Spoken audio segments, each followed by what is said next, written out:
Bonjour à tous. Aujourd'hui, nous allons nous attacher à apprendre à lire une revendication d'une demande de brevet ou d'un brevet délivré. Mais avant toute chose, on doit pouvoir comprendre comment est rédigée la demande dans sa totalité. Alors, la demande de brevet est un texte écrit par un inventeur ou son mandataire et qui est formaté et structuré de manière quasi identique dans la plupart des pays.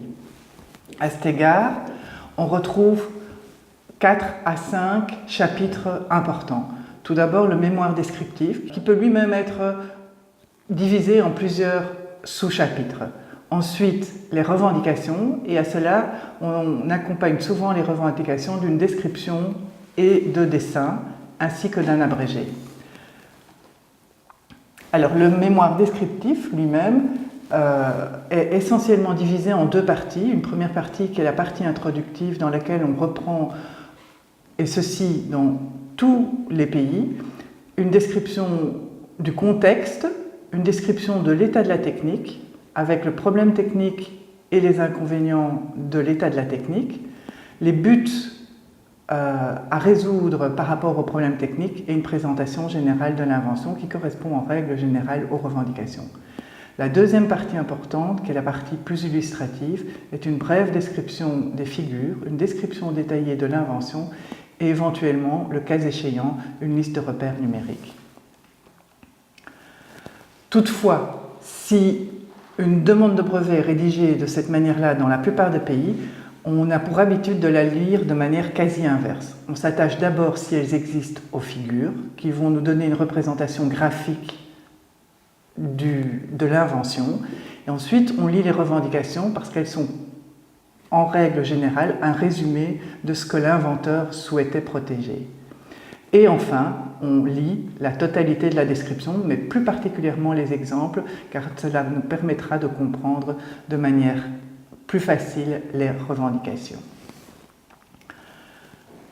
Alors, une revendication est par essence un résumé de l'invention qui conférera à l'inventeur ou à son ayant droit une protection qui va être octroyée par un État. Une revendication est une phrase nominative qui commence par un substantif et qui contient tous les éléments essentiels et nécessaires à la mise en œuvre de l'invention. Alors, dans ce but-là, les revendications vont définir l'étendue de la protection conférée par le brevet. Elles vont proposer aussi les limites de l'invention et elles expriment de ce fait au monde ce qui a été réellement inventé et ce que l'inventeur souhaite protéger. Pour ces raisons, elles doivent satisfaire toute une série de critères de forme, elles doivent être claires, concises et se baser sur la description. Les revendications, on l'a dit, doivent définir l'invention et reprendre les caractéristiques techniques, c'est ce qui est important, c'est technique de l'invention. Elles ne doivent pas reprendre les buts à atteindre. Elles vont définir de cette manière l'objet de la demande pour laquelle la protection sera demandée. Alors, une revendication comporte 3 sections. C'est un mode particulier de rédaction d'une revendication. Tout d'abord, le préambule, puis il y a un élément de transition ou une formule de transition, et enfin une partie caractérisante. Ces 3 éléments sont repris dans une seule phrase, et on appelle cette formulation une formulation en 2 parties. La première partie, le préambule, et la deuxième partie, la partie caractérisante, qui sont liées par la formule de transition. Alors, on va d'abord s'attacher à comprendre ce qu'est le préambule. Le préambule doit nécessairement définir une catégorie pour l'invention. On va voir plus tard ce que c'est une catégorie. Il doit identifier le type de l'invention, par exemple une méthode ou plutôt un produit, et en général en accord avec le titre. Le préambule, en fait, va reprendre des éléments qu'on va considérer comme non nouveaux et qui sont déjà décrits, si possible, dans un seul document de l'état de la technique. Quant à elle, la partie caractérisante, qui est la partie la plus importante et qui, en fait, est l'essence même de l'invention, elle suit la formule de transition, elle cite les limites de la revendication qui vont conférer la nouveauté à la revendication. Elles expliquent comment aussi les différentes caractéristiques existent ou cohabitent les unes avec les autres. Cette partie caractérisante est précédée par l'élément de transition qui est en général tel que, caractérisé en ce que ou caractérisé par, ou tout autre élément équivalent. Ce n'est pas toujours obligatoire et en particulier ce n'est pas obligatoire dans certains pays. Enfin, la partie caractérisante doit exposer de manière concise toutes ces caractéristiques techniques qui confèrent la nouveauté et qui, conjointement avec les caractéristiques du préambule, vont donner la protection conférée par le brevet. Alors, il existe plusieurs types de revendications. Tout d'abord, les revendications que nous appelons revendications indépendantes, qui sont des revendications qui se suffisent à elles-mêmes lorsqu'on les lit. Elles ne vont pas dépendre d'une autre revendication, et en particulier des revendications qui les précèdent. On les oppose aux revendications dépendantes, qui elles justement sont des revendications qui dépendent d'une revendication précédente. Il convient de noter également qu'il peut y avoir plusieurs revendications indépendantes, mais qui sont habituellement dans plusieurs types de catégories différentes. Par exemple, dans un même brevet, on pourra retrouver des revendications indépendantes de produits et des revendications indépendantes de procédés. Les revendications sont numérotées de manière continue avec des chiffres arabes, ce qui va permettre une lecture plus facile des revendications en partant de la revendication la plus large vers des revendications de détail qui sont représentées par les revendications dépendantes. On a évoqué les différents types ou catégories de revendications. À titre d'indication, on considère qu'on peut envisager de protéger dans un même brevet ou demande de brevet une revendication de produit, une revendication de composition, une revendication de procédé ou de méthode, en particulier de procédé ou de méthode de fabrication, une revendication de dispositif et enfin une revendication d'utilisation. De manière générale, la plupart des pays acceptent qu'on reprenne plusieurs types ou catégories de revendications dans un même document. Ce n'est pas toujours le cas. Alors, ici, on va s'attacher à un exemple. Par exemple, on a rédigé une revendication très simple qui est un produit comprenant les caractéristiques A et B, virgule, caractérisé en ce qu'il comprend en outre la caractéristique C.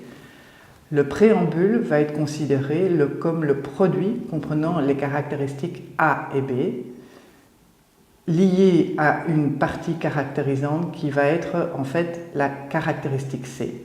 Les deux parties de la revendication indépendante sont liées par des termes de transition qui sont ici les termes caractérisés en ce que.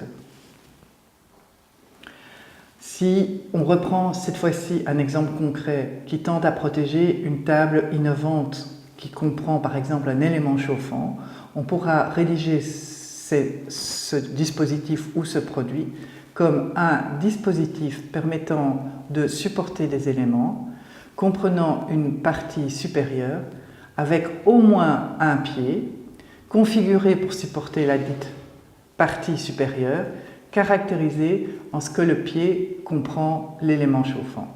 Ici, on constate que la première partie, qui est le préambule et qui se retrouve avant les termes caractérisés en ce que, comprend et précise qu'on a affaire à un dispositif permettant de soutenir des éléments, qui peut être une table, un guéridon ou même un meuble, que cette partie comprend une partie supérieure, qu'on a numéroté 1, et au moins un élément de support qui est constitué par le pied 2 et qui est précisé que cet élément de support il est configuré pour supporter la dite partie 1.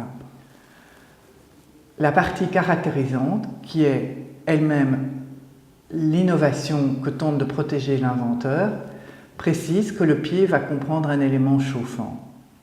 Les deux parties, le préambule et la partie caractérisante, seront liées par la formule de transition caractérisée en ce que.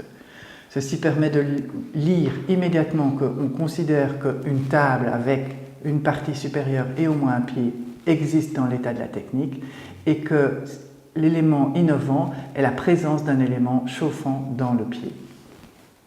Les revendications dépendantes pourront se lire de manière successive par rapport à la revendication indépendante comme 2, un produit selon la revendication 1 dans lequel C est un isolant. 3, qui est un autre exemple de revendication dépendante, pourra se lire comme un produit selon la revendication 1 ou 2 qui comprend en outre un élément D. Cela signifie qu'on a tenté de protéger un élément qui comprend A et B de manière classique, dont l'élément innovant est la présence de l'élément C, mais que l'on précise dans la revendication 2 que l'élément innovant est un isolant. Cela confère en réalité une protection plus restreinte, parce que dans la revendication indépendante, on avait précisé n'importe quel élément C. La revendication 2 précise que l'élément C sera un isolant, ce qui est une limitation par rapport à la définition de la revendication indépendante 1. Dans la revendication dépendante 3, on précise que soit le produit selon la revendication 1, soit le produit selon la revendication 2 comprend en outre un élément D. Cela se lit comme suit.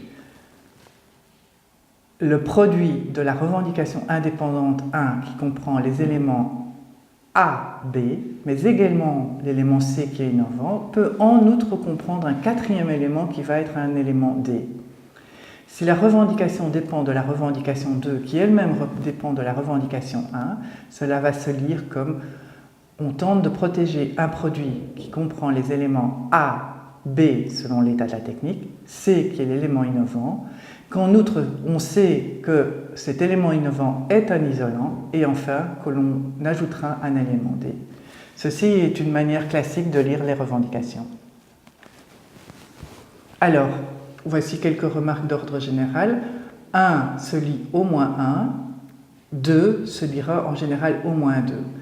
Dans l'exemple concret de la table, on a dit au moins un pied. Cela suffit pour préciser qu'on a tenté de protéger 1, 2, 3, 4, voire même 5 pieds à une table. On pourrait même aller jusqu'à des chiffres beaucoup plus grands. De la même manière, on peut rédiger un vélo comprenant au moins 2 roues. Les vélos comprenant au moins 2 roues comprennent dans leur définition les tricycles, parce que au moins 2 signifie 2, 3 ou 4. Et le tricycle étant un vélo à 3 roues sera compris dans la définition du vélo à au moins 2 roues. On a vu également que dans notre exemple, on a mis entre parenthèses des représentations et des repères numériques. Ces repères sont uniquement mentionnés à titre illustratif et ne constituent pas des limitations. Donc il ne faut pas en tenir compte pour définir la protection, ils servent uniquement à comprendre plus facilement et à lire plus facilement une revendication. Alors, une dernière petite remarque. Le fait de rédiger une revendication en 2 parties liées par une formule de transition est fortement recommandé par l'Office européen des brevets, mais ce n'est pas le cas dans tous les pays. Dans certains cas, il n'est pas possible de rédiger une revendication de cette manière-là. On pense en particulier aux revendications de procédés ou de méthodes qui sont constituées par une série d'étapes et en particulier une série d'étapes successives. Dans ce cas-là, il vaut mieux ne pas reprendre cette formulation-là.